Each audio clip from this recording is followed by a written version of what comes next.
Hey everyone, it's Tim again here.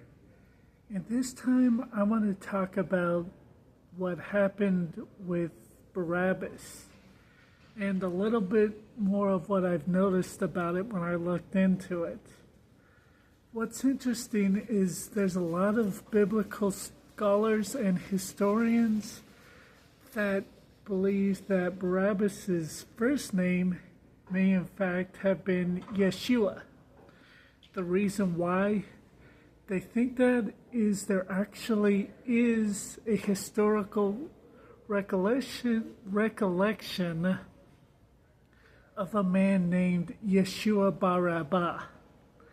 He was classified as a zealot, and he was captured on charges of theft, murder, assault, and yes, in fact, riot starting.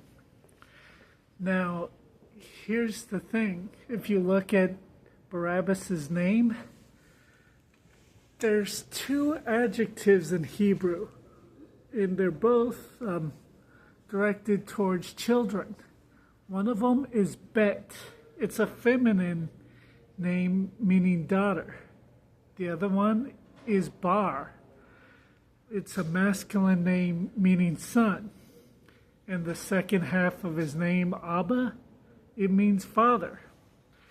So in other words, they had Jesus, the Son of God, who is called the Christ, or Jesus, Son of the Father. It's also interesting that Barabbas, if this was in fact him, was classified as a zealot. Who else in the Bible was known as the zealot? There probably was a few of them in the crowd as well. It was almost as if the crowd chose the Jesus they wanted and they could affiliate with rather than the one they needed. How often do we do the same thing nowadays, though?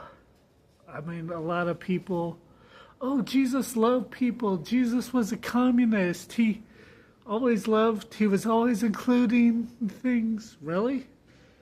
Because the Jesus of the Bible drove people out of the temple with a whip just because they were charging people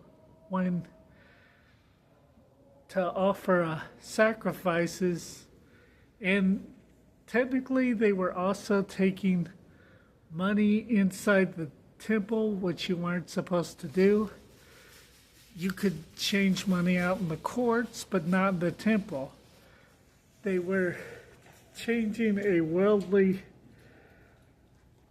currency for currency that was set apart, but that's another sermon. There is also the swing of that where, no, Jesus wouldn't tolerate that. Like I said, he drove people out of the temple. He called people snakes and called the Pharisees a brood of vipers. Yes, but you're forgetting the most important part of that verse. O Jerusalem, Jerusalem, how often I have longed to gather your children as a mother hen gathers her chicks under her wings, but you were not willing. You see, Jesus was righteous, and he still is. He is righteous, and he will correct. But at the same time, he does love, and he will accept. You cannot choose just one version of Jesus and then decide that's the one you're going to follow without following the entire Jesus of the Bible. Jesus punishes, yes, and he does love. If it wasn't for sin, he would bring everyone into heaven. So, I am going to ask you the same question Pilate asked the crowd that day. Who are you going to receive? Barabbas or Jesus the Christ. That's all I have for this time. I'll see you guys later. Bye.